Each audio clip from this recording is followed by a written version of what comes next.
خصوصاً على افضلهم وخاتم النبیین محمد الامین وعلى آلہ وصحبہ اجمعین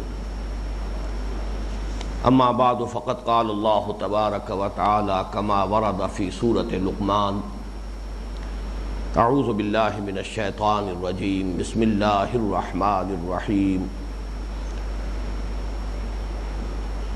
وَإِذْ قَالَ لُقْمَانُ لِابْنِهِ وَهُوَ يَعِظُهُ يَا بُنَيَّ لَا تُشْرِكْ بِاللَّهِ إِنَّ الشِّرْكَ لَظُلْمٌ عَظِيمٌ وقال تبارك وتعالى قُلْ هُوَ اللَّهُ أَحَدٌ اللَّهُ الصَّمَدُ لَمْ يَلِدْ وَلَمْ يُولَدْ وَلَمْ يَكُنْ لَهُ كُفُوًا أَحَدٌ وقال عز وجل وَقُلِ الْحَمْدُ لِلَّهِ الَّذِي لَمْ يَتَّخِذْ وَلَدًا وَلَمْ يَكُنْ لَهُ شَرِيكٌ فِي الْمُلْكِ وَلَمْ يَكُنْ لَهُ وَلِيٌّ مِّنَ الذُّلِّ وَكَبِّرْهُ تَكْبِيرًا صدق اللہ العظیم رب اشرح لي صدری ویسر لي امری واحلل عقدۃ من لسانی یفقہوا قولی اللہم ربنا الہمنا رشدنا واعذنا من شرور انفسنا اللہم ارنا الحق حقا وارزقنا اتباعہ وارنا الباطل باطلا وارزقنا اجتنابہ آمین یا رب العالمین۔ پچھلی نشست میں ہم نے مطالعہ قرآن حکیم کے جس منتخب نصاب کا ہم سلسلے وار مطالعہ کر رہے ہیں اس کے حصہ اول کے درس ثالث کی تکمیل کر لی تھی جو سورہ لقمان کے دوسرے رکوع پر مشتمل ہے۔ اس رکوع میں یہ آیت مبارکہ بھی وارد ہوئی تھی جس سے میں نے آج اپنی گفتگو کا آغاز کیا ہے، یعنی حضرت لقمان کی پہلی نصیحت اپنے بیٹے کو، یا بنی لا تشرک باللہ ان الشرک لظلم عظیم، اے میرے بچے اللہ کے ساتھ شرک مت کیجو۔ اور جیسا کہ میں نے عرض کیا تھا یہاں شیئن یا احدن محذوف ہے، یا بنی لا تشرک باللہ احدا یا بنی لا تشرک باللہ شیئا ان الشرک لظلم عظیم، اے میرے بچے اللہ کے ساتھ کسی ہستی کو کسی شے کو شریک مت کیجو، اس لیے کہ شرک بہت بڑا ظلم، بہت بڑی ناانصافی ہے۔ میں نے عرض کیا تھا کہ مطالعہ قرآن کے اس منتخب نصاب کے درس کے ضمن میں اس درس ثالث کے ضمیمے کے طور پر ہم حقیقت و اقسام شرک پر غور کرتے ہیں۔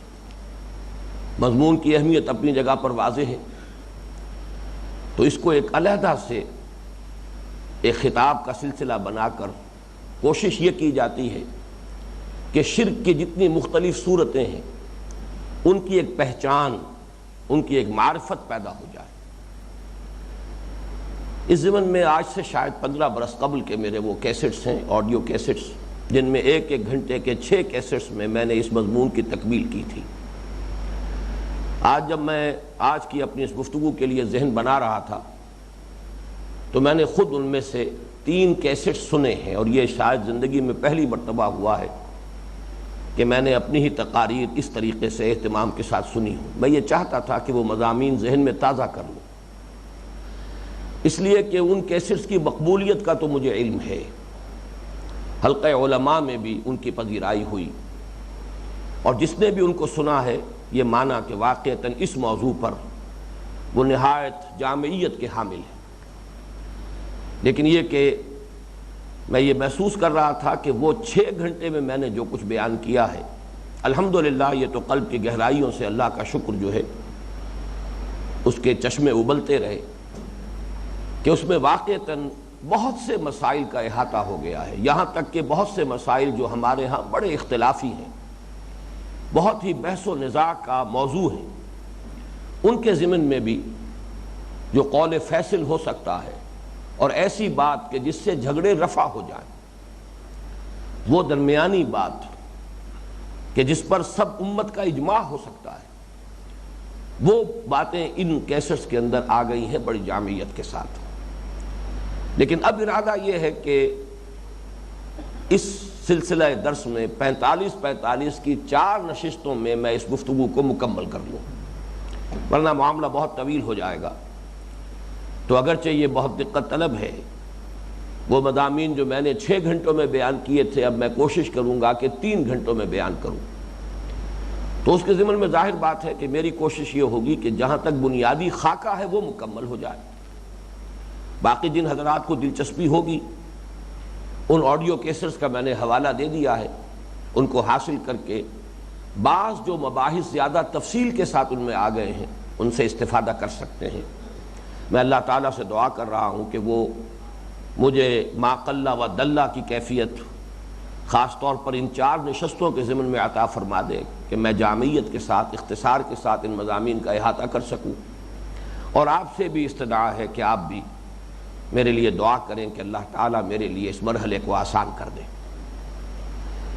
جس طرح اس سے پہلے 3 اسباق کے ضمن میں ابتدا میں کچھ تمہیدی باتیں بیان ہوتی رہی ہیں، تو یہ جو سلسلہ خطابات ہے حقیقت و اقسام شرک پر، اس کے ضمن میں بھی 5 باتیں تمہیدی ہیں جو نوٹ کر لیجئے۔ پہلی تو اسی آیت مبارکہ کے حوالے سے جس سے ہم نے آج گفتگو کا آغاز کیا ہے، وَإِذْ قَالَ لُقْمَانُ لِابْنِهِ وَهُوَ يَعِظُهُ يَا بُنَيَّ لَا تُشْرِكْ بِاللَّهِ إِنَّ الشِّرْكَ لَظُلْمٌ عَظِيمٌ۔ اس آیت مبارکہ پر اجمالی گفتگو جو ہے اس درس کے ضمن میں ہو چکی ہے کہ ظلم کسے کہتے ہیں۔ امام راغب نے جو اس کی وضاحت کی ہے میں بیان کر چکا ہوں۔ وضع الشیء فی غیر محلہ، کسی بھی شے کو اس کے اصل مقام سے ہٹا کر کسی مقام پر رکھ دینا یہ ظلم ہے۔ امام راغب نے مزید وضاحت کی ہے کہ یہ کس کس صورت میں ہو سکتا ہے، اما بے نقصان، یا تو اس شے میں کوئی چیز کم کر دی جائے، اس کے رتبے کو گھٹا دیا جائے، اس کے مرتبے کو کم کر دیا جائے، او بزیادت، یا اس میں کوئی اضافہ کر دیا جائے۔ جیسے اس کو مقام سے ہٹا کر اس کا رتبہ کم کر دینا ظلم ہے، اسی طرح اس کو اصل مقام سے بڑھا دینا، چڑھا دینا یہ بھی ظلم ہے۔ وَإِمَّا بِعُدُولٍ عَنْ وقت ہی او مکان ہی، یا کسی شے کو زمان و مکان کا جو پس منظر ہے، جو کانٹیکسٹ ہے جس میں ہر شے ہے، اس میں زمان سے یا مکان سے جو اس کا صحیح مقام ہے زمانے کے اعتبار سے اور مکان کے اعتبار سے، اس کو وہاں سے ہٹا دینا یہ ظلم ہے۔ اور میں نے عرض کیا تھا کہ اللہ تعالیٰ کے ساتھ شرک کی 2 ہی صورتیں ہیں جب ہم تجزیہ کریں گے۔ ایک صورت یہ ہے کہ اللہ کو اس کے مقام رفیع سے گرا کر کسی اعتبار سے مخلوقات کی صف میں لے آیا جائے، یہ بھی ظلم ہے۔ اللہ کو اس کے اصل مقام سے آپ نے گرایا اور مخلوقات کے ساتھ شامل کر دیا، مخلوقات میں سے کسی اعتبار سے اس کو مثل یا مثال یا مثیل یا ضد یا ند بنا دیا۔ اور دوسری شکل یہ ہوگی کہ مخلوقات میں سے کسی کو اٹھا کر ایلیویٹ کر کے کسی پہلو سے کسی اعتبار سے اللہ کے ہم پلہ کر دیا، کفو بنا دیا، ضد اور ند بنا دیا، اللہ کا مثل یا مثال یا مثیل بنا دیا۔ تو دونوں ہی صورتیں ہیں، یا اللہ کو اس کے مقام رفیع سے گرا کر مخلوقات کی صف میں لے آنا کسی اعتبار سے کسی پہلو سے، یا مخلوقات میں سے کسی کو اٹھا کر اللہ کے مشابہ کر دینا، ضد اور ند بنا دینا کسی بھی اعتبار سے۔ اس میں ایک بات اور نوٹ کر لیجئے، اور یہ ہمارا جو درس ثانی تھا اس منتخب نصاب کا، اس کے ساتھ ایک مشابہت پیدا ہو جائے گی کہ نبی اکرم صلی اللہ علیہ وسلم نے جیسے اس آیت البر کو کوٹ کیا ایک موقع پر اپنی ایک بات کی وضاحت کے لیے، آپ اس بات کی وضاحت فرما رہے تھے کہ لوگوں یہ نہ سمجھنا کہ اپنے مال میں سے زکوٰۃ دے کر بس تم بالکل فارغ ہو جاتے ہو اور اس کے سوا تمہیں اب کچھ اور نہیں دینا۔ ان فی المال لحقا سوى الزکاۃ، مال میں زکوٰۃ کے علاوہ بھی حق ہے، زکوٰۃ تو دینی ہی دینی ہے، یہ تو صدقہ واجبہ ہے، یہ تو ہر صورت میں ادا کرنی ہے، لیکن یہ نہ سمجھو کہ بس اس سے تقاضا پورا ہو گیا۔ ان فی المال لحقا سوى الزکاۃ، اور اس میں آپ نے اس آیہ مبارکہ کو کوٹ فرمایا، دیکھو اللہ تعالیٰ نے فرمایا ہے لیس البر ان تولوا وجوہکم قبل المشرق والمغرب ولکن البر من آمن باللہ والیوم الآخر والملائکۃ والکتاب والنبیین وآتى المال علی حبہ ذوی القربى والیتامى والمساکین وابن السبیل والسائلین وفی الرقاب واقام الصلاۃ وآتى الزکاۃ۔ یہاں زکوٰۃ کا ذکر علیحدہ ہے، اور اس سے پہلے جو انفاق کا تذکرہ ہو رہا ہے، جو صدقات کا تذکرہ ہو رہا ہے، گویا کہ یہ اضافی ہے، یہ صدقات نافلہ ہے۔ اسی طریقے سے اس آیہ مبارکہ کو بھی نبی اکرم صلی اللہ علیہ وسلم نے ایک اہم موقع پر کوٹ کیا بطور دلیل۔ واقعہ یہ ہوا کہ جب سورہ انعام کی آیات 81 اور 82 نازل ہوئیں، آیت نمبر 81 میں اللہ تعالیٰ نے ایک سوال کیا ہے، فَأَيُّ الْفَرِيقَيْنِ أَحَقُّ بِالْأَمْنِ إِن كُنتُمْ تَعْلَمُونَ، لوگو اگر تم جانتے ہو تو اس سوال کا جواب دو کہ دونوں فریقوں میں سے امن کا زیادہ مستحق کون ہے؟ ایک فریق ہے موحد، اللہ پر ایمان رکھنے والے توحید کامل کے ساتھ، دوسرے فریق ہے مشرکین۔ ان دونوں میں سے امن، اطمینان، سکون، چین اس کا زیادہ مستحق کون ہوگا؟ اور پھر اللہ تعالیٰ نے خود جواب دیا، الذین آمنوا ولم یلبسوا ایمانہم بظلم اولئک لہم الامن وہم مہتدون، وہ لوگ کہ جو ایمان لائیں اس شان کے ساتھ کہ اپنے ایمان میں ظلم کی کوئی آمیزش نہ ہونے دیں، وہ ہے کہ جو امن کے مستحق ہیں، حقدار ہیں، اور وہی ہوں گے جو ہدایت یافتہ ہوں گے۔ اس پر صحابہ کرام کو تشویش لاحق ہوئی۔ میں وہ حدیث آپ کو سنا رہا ہوں، یہ حضرت عبداللہ ابن مسعود رضی اللہ تعالیٰ عنہ سے مروی ہے، اور بخاری میں بھی ہے، مسلم میں بھی ہے، ترمذی میں ہے، مسند احمد میں ہے، اور بھی مختلف جو مجموعے ہیں، کتابیں ہیں احادیث نبویہ کی، ان میں موجود ہیں۔ حضرت عبداللہ ابن مسعود فرماتے، لما نزلت الذین آمنوا ولم یلبسوا ایمانہم بظلم شق ذلک علی المسلمین، جب یہ آیت مبارکہ نازل ہوئی تو مسلمانوں پر بڑی گراں گزری، بڑی بھاری گزری، اور انہوں نے یہ عرض کیا، وقالوا اینا لا یظلم نفسہ، کہ حضور کی خدمت میں حاضر ہو کر عرض کیا، حضور ہم میں سے کون ہوگا کہ جو اس معیار پر پورا اتر سکے، جو اپنی جان پر کوئی ظلم نہ کرتا ہو۔ چلیے دوسرے پر ظلم نہیں کیا، اپنے اوپر ظلم تو کرتا ہے انسان، جس کی میں انتہا یہ بیان کر رہا ہوں کہ جسے ہم کہتے ہیں من حسن الاسلام المرء ترکہ ما لا یعنی، لا یعنی باتوں کو چھوڑ دینا۔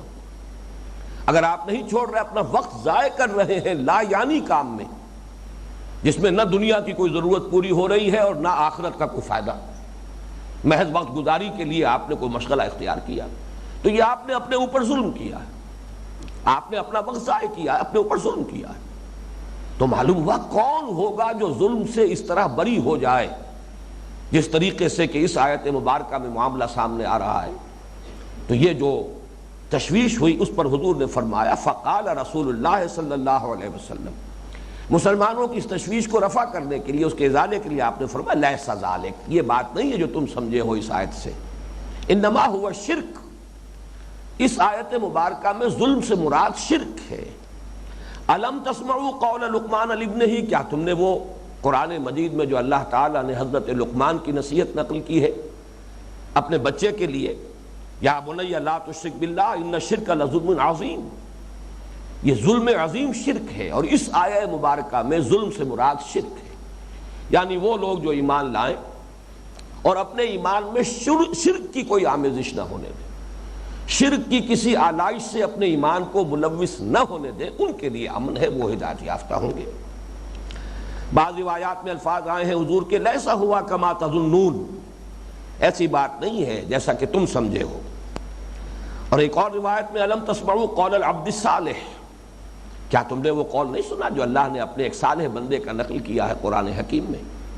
تو یہ بھی گویا کہ ایک مثال ہے کہ خود حضور صلی اللہ علیہ وسلم قرآن مجید کی وضاحت خود قرآن مجید کے ذریعے سے، یہ جو القرآن یفسر بعضہ بعضا، قرآن کا ایک حصہ دوسرے حصے کی تفسیر کرتا ہے، اور اس میں ہمارے لیے ایک تنبیہ بھی ہے کہ اگر ہم اس طریقے سے احاطہ نہ کریں قرآن مجید میں جو مضمون آ رہے ہوں مختلف جگہوں پر، ان سب کو سامنے رکھ کر رائے قائم نہ کریں گے تو بہت غلط قسم کے نتائج جو ہیں ہو سکتا ہے کہ ان تک ہم پہنچ جائیں۔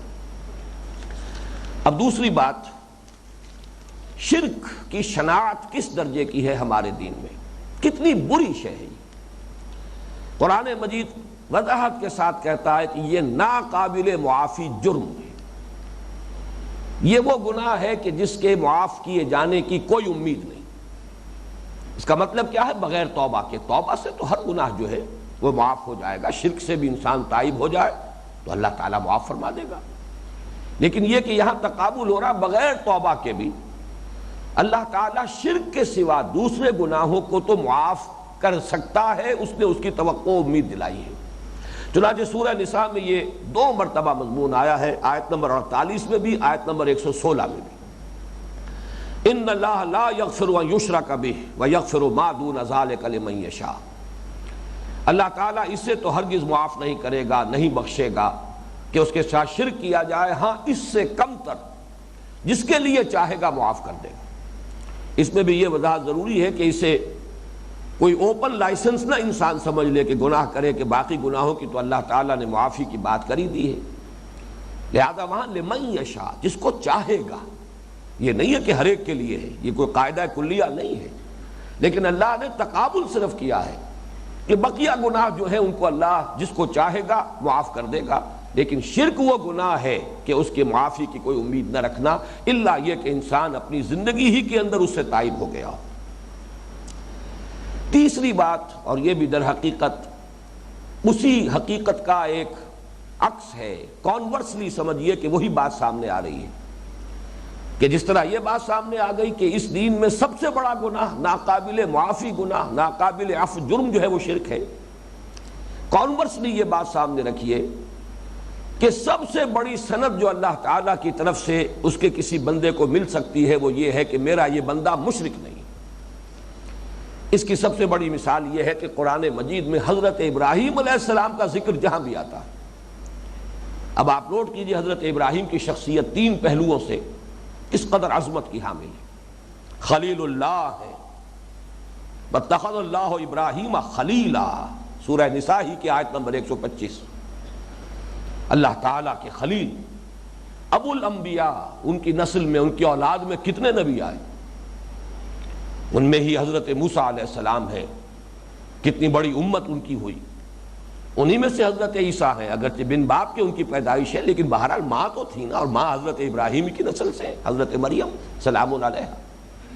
پھر سب سے بڑھ کر یہ کہ ذریت ابراہیم ہی میں محمد الرسول اللہ صلی اللہ علیہ وسلم وعلیہ الصلاۃ والسلام۔ تو ایک طرف خلیل اللہ، دوسری طرف ابو الانبیاء، تیسری طرف امام الناس، انی جاعلک للناس اماما۔ لیکن قرآن مجید میں، اب اس کا میں نے احصاء نہیں کیا ہے، گنتی نہیں کی ہے، لیکن بہت سے مواقع پر ہر قاری جو ہے قرآن کا اسے معلوم ہے کہ جہاں ذکر آتا ہے وما کان من المشرکین، ہمارا یہ بندہ مشرک نہیں تھا، گویا کہ یہ سب سے بڑی سند، سب سے بڑا ٹیسٹیمونیل، سب سے بڑا سرٹیفکیٹ ہے جو اللہ تعالیٰ کی طرف سے عطا ہو جائے۔ یہ جو دوسرے اور تیسرے نمبر پر میں نے 2 باتیں عرض کی ہیں، اس کا ایک منطقی نتیجہ ہے، اسے نوٹ کر لیجئے، اور یہ بہت اہم بات ہے۔ میرا مطالعہ اور میرا غور و فکر جو ہے اس کا نتیجہ یہ ہے کہ مجھے جو نظام فکر و عمل نظر آیا ہے ہمارے دین کا، اور اس کے پشت پر جو اصول کار فرما ہے، میں ان کو اس طور سے بیان کر رہا ہوں کہ خیر، بھلائی، نیکی، اچھائی جس صورت میں بھی ہو، خواہ وہ عقیدے کی ہو، نظریات کی ہو، افکار کی ہو، خیالات کی ہو، اعمال کی ہو، اخلاق کی ہو، کردار کی ہو، سیرت کی ہو، خیر، بھلائی، نیکی جو بھی ہے وہ در حقیقت توحید ہی کی کوئی فرع ہے، توحید ہی کی کرولری ہے، وہی شجرہ طیبہ ہے جس کی شاخیں ہیں۔ عقیدہ ہو، نظریات ہو، اعمال ہو، اخلاق ہو، جہاں خیر ہوگا اس کے ڈانڈے توحید سے مل جائیں گے، وہی شجرہ طیبہ ہے کہ اصلھا ثابت و فرعھا فی السماء۔ اور اس کے برعکس شر، ضلالت، کجی، گمراہی جو بھی ہو، نظریے کی، عقیدے کی، خیالات کی، نظریات کی، اعمال کی، اخلاق کی، یہ سب در حقیقت شرک ہی کی شاخیں ہیں۔ اس شجرہ خبیثہ کے ساتھ ان کا تعلق جڑ جائے گا، معلوم ہوگا کہ کوئی نہ کوئی کسی نہ کسی اعتبار سے ان کی بنیاد میں شرک جو ہے وہ کار فرما ہے۔ چوتھے نمبر پر اب اس تمہیدی گفتگو میں نوٹ کیجئے اس شرک کی وسعت اور ہمہ گیری کتنی ہے از روئے قرآن۔ جب یہ شر جو بھی ہو، بدی جو بھی ہو، کجی جو بھی ہو، کجروی جو بھی ہو، گمراہی جو بھی ہو، ضلالت جو بھی ہو، عمل کی ہو یا نظری اور عقیدے کی، وہ شرک ہی کی شاخیں ہیں۔ تو اس سے منطقی نتیجہ نکلا کہ اس کی وسعت بہت ہوگی، اس کا پھیلاؤ بہت ہوگا۔ لیکن اس کے لیے خاص طور پر سورہ یوسف کی آیت نمبر 106 نوٹ کر لیجئے، وَمَا يُؤْمِنُ أَكْثَرُهُمْ بِاللَّهِ إِلَّا وَهُمْ مُشْرِكُونَ، یعنی ان کا تو تذکرہ چھوڑ دیجئے جو اللہ کو مانتے نہیں۔ اگرچہ یہ بات قابل توجہ ہے کہ میں نہیں سمجھتا کہ آج تک دنیا میں کوئی انسان گزرا ہو جو خدا کو مانتا نہ ہو۔ مانتا ضرور ہے ہر شخص، سارا جھگڑا اس کی صفات کا ہے۔ جو شخص مادے کو مانتا ہے کہ یہ سارا ظہور ہے مادے کا، اس نے گویا کہ مادے کو خدا مان لیا۔ البتہ یہ کہ اس کی صفات کو وہ سمجھتا ہے کہ اندھا بہرا مادہ ہے، مردہ اندھا بہرا مادہ۔ اس کے برعکس جو اللہ کو مانتا ہے وہ مانتا ہے کہ وہ الحی القیوم ہے، السمیع ہے، البصیر ہے، بکل شیء علیم ہے۔ بہرحال کسی نہ کسی کو تو ماننا پڑتا ہے۔ یہی بات ہے جو قرآن میں آئی ہے، افی اللہ شک فاطر السماوات والارض، کیا اللہ کے بارے میں بھی کوئی شک ممکن ہے جو آسمانوں اور زمین کا پیدا کرنے والا ہے؟ جب آسمان زمین نظر آ رہے ہیں تو کوئی تو ہے نا، آخر کوئی تو حقیقت کبریٰ ہے، کوئی تو معشوق ہے جو اس پردہ زنگاری میں چھپا ہوا ہے، کوئی تو ہے۔ اس اعتبار سے خدا کا انکار تو ممکن ہی نہیں ہے، سارا معاملہ آتا ہے اس کی صفات کا۔ بہرحال جو لوگ بھی اللہ کو مانتے ہیں، خدا کو مانتے ہیں، ان کی عظیم اکثریت کا حال یہ ہے کہ کسی نہ کسی نوع کے شرک میں بھی مبتلا ہوتے ہیں۔ یہ ایسا کیٹیگوریکل سٹیٹمنٹ ہے، بس سوائے اس کے کہ جنہیں اللہ بچا لے، جن پر اللہ الا من رحم ربی، سوائے ان کے جن پر اللہ کا رحم ہو جائے۔ وما یؤمن اکثرهم باللہ الا وهم مشرکون، ان کی اکثریت ایسی ہے کہ جو اللہ تعالیٰ کو مانتی تو ہے لیکن کسی نہ کسی شرک کے ساتھ۔ چنانچہ یہ شرک جو ہے یہ بہت سی صورتیں اختیار کرتا ہے۔ اس کی اقسام پر جب ہم گفتگو کریں گے تو آپ کو اندازہ ہو جائے گا کہ یہ ایک جڑ سے یہ شجرہ خبیثہ کے کیا کیا برگ و بار ہیں، کہاں کہاں اس کی رسائی ہے، کہاں کہاں اس کا ظہور ہو رہا ہے، کس کس صورت میں۔ وہی درخت ہے، اسی کی شاخیں بھی ہیں، پتے بھی ہیں، پھول بھی ہیں، کانٹے بھی ہیں، یہ سب کے سب در حقیقت اسی شجرہ خبیثہ کے برگ و بار۔ لیکن اس کے علاوہ یہ بات نوٹ کیجئے کہ یہ ہر دور میں بھیس بدلتا ہے۔ جیسے جیسے انسانی ذہن کا ارتقاء ہوا ہے اس نے بھی نئی شکلیں اختیار کی، جیسے جیسے انسانی تمدن کا ارتقاء ہوا ہے اس نے بھی نئی صورتیں اختیار کی۔ یہ نئے اداروں کی شکل میں ڈھل گیا ہے، اس نے نئے انسٹیٹیوشنز کی صورت اختیار کی۔ بڑا پیارا وہ شعر ہے علامہ اقبال کا جو ابلیس کی مجلس شورا میں آیا ہے کہ ہم نے خود شاہی کو پہنایا ہے جمہوری لباس، جب ذرا آدم ہوا ہے خود شناس و خود نگر۔ حاکمیت انسانی یہ شرک کی بدترین صورت ہے۔ توحید کا تقاضا ان الحکم الا للہ، فرق صرف یہی تو ہے کہ پہلے ایک انسان دعویٰ کرتا تھا، کوئی نمرود کوئی فرعون مدعی ہوتا تھا انا ربکم الاعلی، الیس لی ملک مصر، کیا یہ بادشاہت میری نہیں ہے، میرا حکم نہیں چل رہا؟ آج یہ ہے کہ نوع انسانی بحیثیت مجموعی پوری قوم ایک ملک کے رہنے والے اس کے مدعی بن گئے۔ تو مرض تو وہی ہے لیکن انسٹیٹیوشنز کی شکل بدل گئی، اداروں کی صورتیں بدل گئی۔ اس اعتبار سے ہر دور میں یہ نیا بھیس میں برآمد ہوتا ہے، اور اس کے لیے ضرورت ہے کہ انسان میں وہ صلاحیت پیدا ہو جائے کہ بہر رنگے کے خواہی جامہ می پوش من انداز قدت رامی شناسم، کہ تم خواہ کسی بھی رنگ کا لباس پہن لو، کوئی بھی بھیس اختیار کر لو، میں تمہیں تمہارے قد سے پہچان لوں گا۔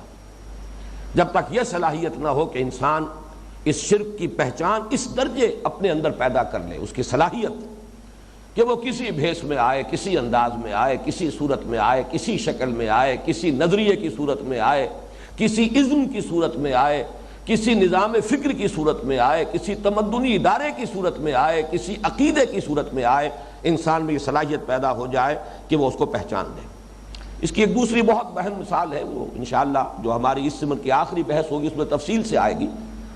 علامہ اقبال کا یہ مقام ہے کہ انہوں نے اس دور کے جو نظریاتی معبود تھے انہیں پہچانا ہے، اس لیے کہ وہ جو انہوں نے کہا ہے کہ اس دور میں اور ہے جام اور ہے جم اور، ساقی نے بنا کی روش لطف و ستم اور، تہذیب کے آزر نے ترشوائے صنم اور۔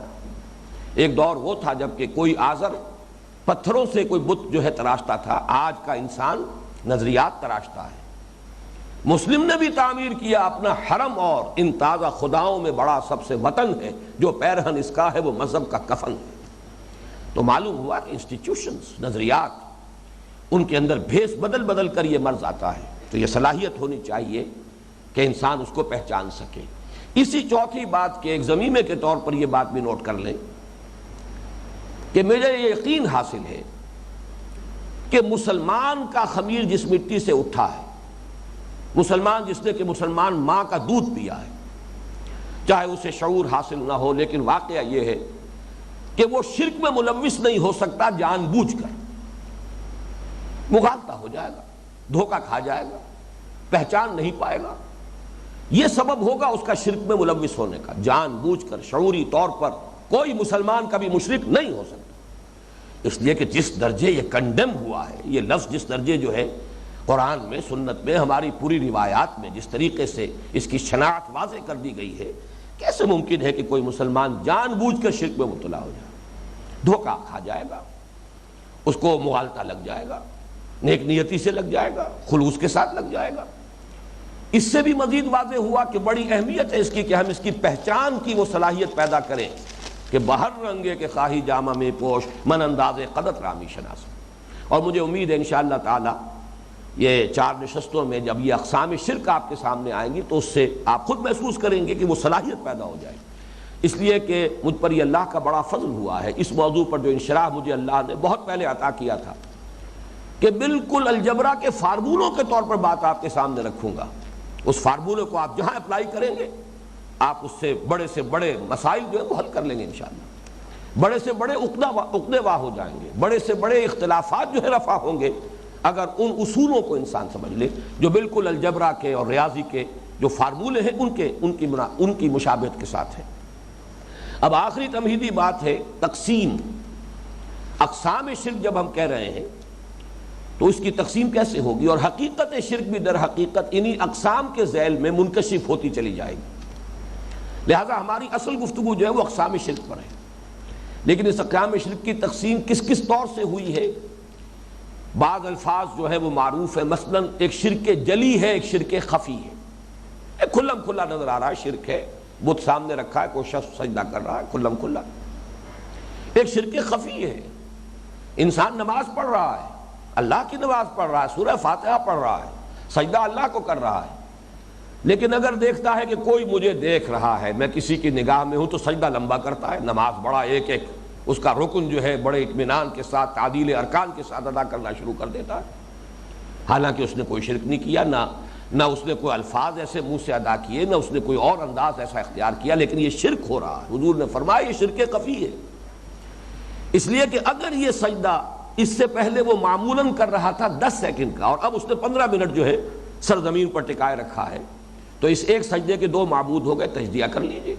10 سیکنڈ کا سجدہ تو اللہ کے لیے جیسے پہلے تھا ویسا ہی ہے، یہ 5 منٹ کا سجدہ جو ہے یہ کس کے لیے؟ اس ایک سجدے کے 2 مسجود ہو گئے، یہ شرک خفی ہے۔ تو شرک جلی، شرک خفی، البتہ یہ نوٹ کر لیجئے شرک خفی بھی شرک ہے، یہ نہ سمجھیے وہ شرک نہیں ہے۔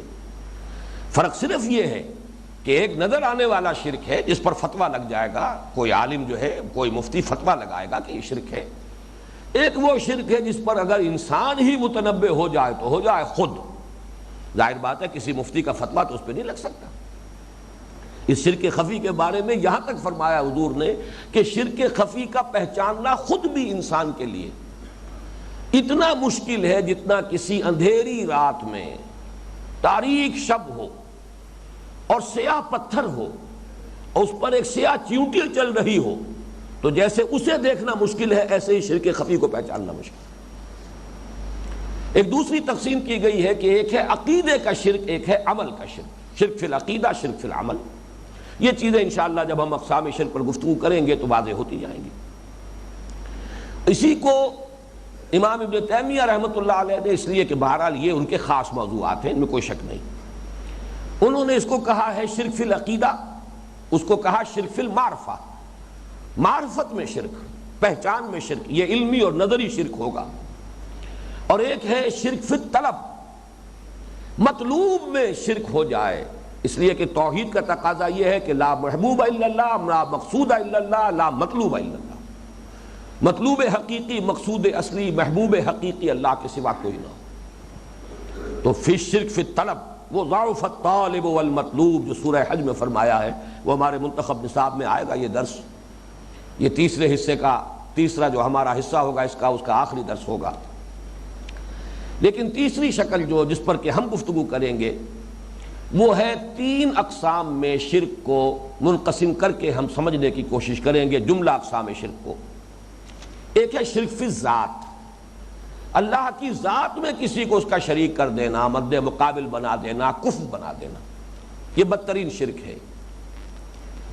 دوسرا ہے شرک فی الصفات، اللہ کی صفات میں کسی کو اس کا ہم پلہ بنا دینا، مشابہ کر دینا، اس کا ضد اور ند کر دینا، یہ شرک فی الصفات ہے۔ یہ ذرا باریک مسئلہ ہے، علمی مسئلہ ہے۔ تیسرا ہے شرک فی الحقوق، اللہ کے جو حقوق ہیں ان میں کسی کو شریک کر دینا، اور یہ شرک فی الحقوق میں چونکہ تمام حقوق اللہ کے ایک لفظ میں آ جاتے ہیں، اور وہ لفظ عبادت ہے۔ ان اعبدوا اللہ، اللہ کی بندگی کرو، اللہ تعبدوا الا ایاہ، مت پوجو سوائے اللہ کے کسی کو، مت بندگی کرو سوائے اللہ کے کسی کی۔ تو در حقیقت اسی میں جیسے ہم کہتے ہیں محاورے میں کہ ہاتھی کے پاؤں میں سب کے پاؤں، تو اسی طریقے سے اس میں ایک لفظ میں عبادت میں اللہ کے سارے حقوق آ جاتے ہیں۔ لہذا شرک فی الحقوق کو آپ شرک فی العبادت بھی کہہ سکتے ہیں۔ تو شرک فی الذات، شرک فی الصفات، شرک فی الحقوق یا شرک فی العبادہ، یہ ہیں در حقیقت 3 ہیڈنگز کے جن کے تحت ہم اللہ تعالیٰ کے فضل و کرم سے، اس کی توفیق اور اس کی تائید و تیسیر سے شرک کے جملہ اقسام کو سمجھنے کی کوشش کریں۔ یہ تمہیدی گفتگو ختم ہوئی، اب آئیے ہم جو پہلی قسم ہے شرک فی الذات، اس پر غور شروع کرتے ہیں۔ شرک فی الذات، جیسا کہ میں نے عرض کیا، اللہ کی ذات میں کسی کو اس کا کفر، ہم پلہ، ضد یا ند بنا دینا، یہ بدترین شرک ہے، عریاں ترین شرک ہے، گھناؤنا ترین شرک ہے، اور اللہ تعالیٰ کے نزدیک مبغوض ترین شرک ہے۔ یہی وجہ ہے جیسے آگے چل کر ہم نوٹ کریں گے، اللہ تعالیٰ کا غضب جتنا اس شرک پر بھڑکتا ہے کسی اور شرک پر، میرے علم کی حد تک قرآن مجید کا جو بھی مطالعہ میں نے کیا ہے، وہ غضب کسی دوسرے نوع کے شرک پر نہیں ہے جو کہ اس نوع کے شرک پر ہے۔ اس شرک کی 2 قسمیں دنیا میں رہی ہیں، میں اجمالاً چاہتا ہوں کہ کم سے کم وقت میں یہ خاکہ آپ کے ذہن میں مکمل ہو جائے۔ ایک صورت اس کی، اور وہ زیادہ گھناؤنی صورت ہے۔ یہ عجیب معاملہ ہے کہ جو گھناونا ترین شرک ہے، اس کی جو زیادہ گھناونی صورت ہے وہ ان امتوں میں پیدا ہوئی کہ جو مدعی ہیں انبیاء کرام کے ساتھ اپنی نسبت، وہ قومیں کہ جن کا دعویٰ انبیاء کرام کے ساتھ نسبت کا ہے، ان میں پیدا ہوئی۔ وہ شرک یہ ہے کہ کسی کو اللہ کا بیٹا یا بیٹی قرار دے دیا جائے۔ اب آپ کو معلوم ہے بیٹا یا بیٹی اولاد جو ہے وہ تو بالکل نوع ہے، ہم نوع ہوا، کفو ہوا، سید کا بیٹا سید، مغل کا بیٹا مغل، راجپوت کا بیٹا راجپوت، معلوم ہوا تو بالکل ہم پلہ، برابر، شریک صحیح۔ بلکہ یہ کہ پنجابی زبان میں لفظ شریکہ جو استعمال ہوتا ہے وہ اسی جگہ تو استعمال ہوتا ہے، چچا تائے کے بیٹے ہیں، یہی تو شریکہ ہے۔ اس لیے کہ باقی جو لوگ ہیں ان کے درجات کچھ اور ہوں گے، وہ اس درجے مدعی نہیں ہوتے کہ ہم سر ہیں، ہم پلہ ہیں، برابر کے ہیں۔ جھگڑا تو وہی ہوتا ہے جہاں برابری آ جائے۔ تو ظاہر بات ہے کہ چچا تائے کے بیٹے ہیں تو وہ تو آپس میں یہ شریکہ ہے، اور سب سے بڑی دشمنی یہی ہوتی ہے، سب سے زیادہ معاملہ جو تلخ ہوتا ہے وہ شریکے میں ہوتا ہے۔ تو یہ جو ہے بدترین صورت اس لیے کہ بیٹا یا بیٹی یا اولاد جو ہے وہ در حقیقت کفر کامل ہے۔ یہ جو آیا ہے سورہ فاتحہ میں، سورہ اخلاص میں، سورہ اخلاص کی 2 آیات جو ہیں، پہلی 4 آیتیں کل ہیں، 2 آیات تو مشکل بھی ہیں اور بہت اونچی فلسفیانہ آیات ہیں یہ، قل هو اللہ احد اللہ الصمد۔ البتہ پچھلی 2 آیات جو ہیں، لم یلد ولم یولد ولم یکن لہ کفوا احد، نہ اس نے کسی کو جنا نہ وہ جنا گیا، ان رشتوں سے وہ بالکل پاک ہے، منزہ ہے، اعلیٰ ہے، عرفہ۔ اور اسی میں لفظ کفو آیا، اس لیے کہ اس رشتے کی بنا پر کفو ہوتا ہے کامل. یہ لفظ استعمال ہوتا تھا ہمارے ہاں شادی بیاہ کے معاملے میں کہ شادی کفو میں ہونی چاہیے. ہم پلہ لوگ ہوں، برابر کے لوگ ہوں، تبھی نباہ کا زیادہ نباہ کی توقع ہوتی ہے، امید ہوتی ہے. اگر فرق و تفاوت ہو تو اس میں اندیشہ ہوتا ہے کہ شاید نباہ نہ ہو سکے، ہم آہنگی نہ ہو سکے. تو یہ کفو جو ہے اردو میں ہم کفو کہہ دیتے ہیں، اس کی ضرورت نہیں ہے. عربی زبان میں کفو جو ہے یہ اس کے پورے مفہوم کو خود ادا کر دیتا. ہم پلہ تو ہم کہیں گے، لیکن یہ کہ کفو اس کے ساتھ ہم کے اضافے کی ضرورت نہیں. تو بیٹا بیٹی جو ہے یہ تو در حقیقت کفو ہے. تو یہ بدترین شرک ہے، جیسا کہ میں ابھی آپ کو بتاؤں گا. اس پر جو اللہ تعالیٰ کا غضب بھڑکتا ہے اس کی مثالیں. لیکن پہلے یہ نوٹ کر لیجئے کہ یہ شرک کن کن اقوام میں ہوا. سب سے پہلے تو مشرکین عرب جو مدعی تھے حضرت ابراہیم علیہ السلام کے ساتھ اپنی نسبت کے، وہ مدعی تھے کہ ہم دین حنیفی پر ہیں، ابراہیم کے دین پر ہیں. لیکن ان کا عقیدہ کیا تھا؟ ان کی دیویاں جتنی تھیں، لات، عزا، منات، یہ سب کے سب مؤنث، انہیں انہوں نے خدا کی بیٹیاں قرار دیا. بلکہ مکمل عقیدہ یہ تھا کہ یہ فرشتے ہیں اور فرشتے خدا کی بیٹیاں ہیں. ان کے نام پر ہم نے یہ دیویوں کو کہ بت بنائے ہیں، ان کو ہم پوجتے ہیں. یہ ان کا عقیدہ قرآن مجید میں بار بار آیا ہے، اس کی مزید تفصیل میں جانے کی ضرورت نہیں. اسی طریقے سے یہی شرک یہود میں پیدا ہوا. اگرچہ یہ ماننا چاہیے کہ یہود بحیثیت مجموعی اس میں مبتلا نہیں ہوئے. ایک خاص وقت میں ایک خاص ان کا طبقہ تھا کہ جو اس شرک میں ملوث ہوا. انہوں نے حضرت عزیر کو علیہ الصلوۃ والسلام اللہ کا بیٹا قرار دیا.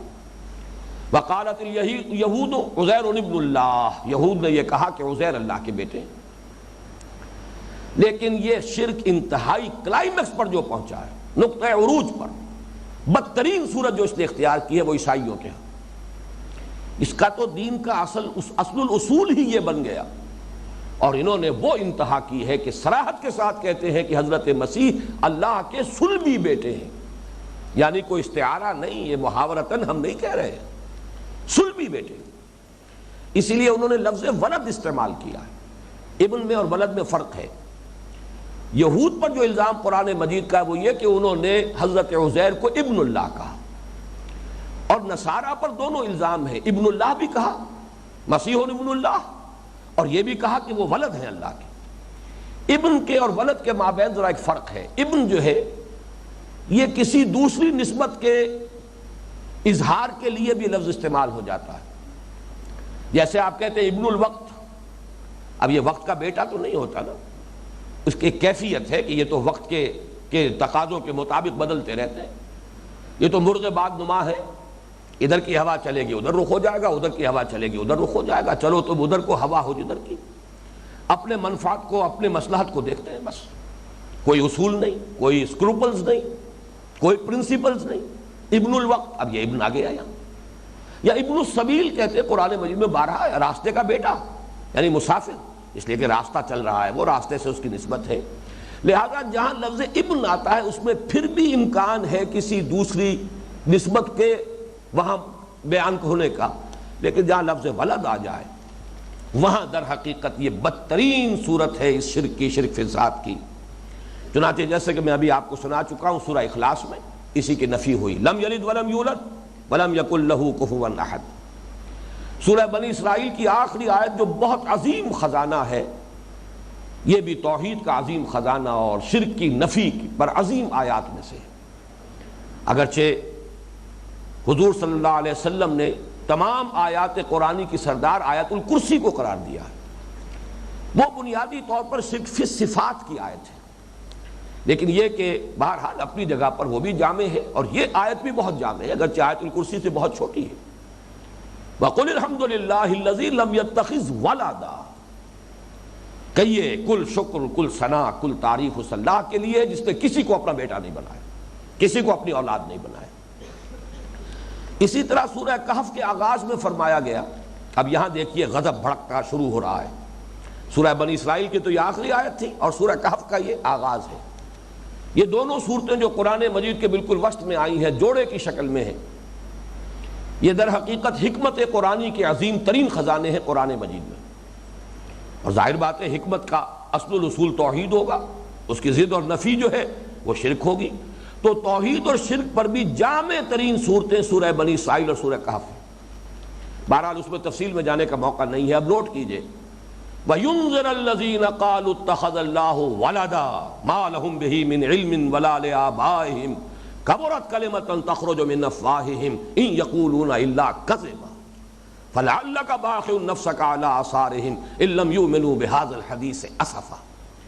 ہم نے یہ قرآن نازل کیا اپنے بندے محمد پر صلی اللہ علیہ وسلم تاکہ وہ خبردار کر دیں ان لوگوں کو جنہوں نے یہ کہا ہے کہ اللہ نے کسی کو اپنا بیٹا بنایا۔ ان کے پاس کوئی علم نہیں ہے، کوئی دلیل نہیں ہے، کوئی سند نہیں ہے، جھوٹ بول رہے ہیں، اور بڑی گستاخی کی بات ہے جو ان کے منہوں سے نکل رہی ہے۔ کبرت کلمۃ تخرج من افواہہم ان یقولون الا کذبا۔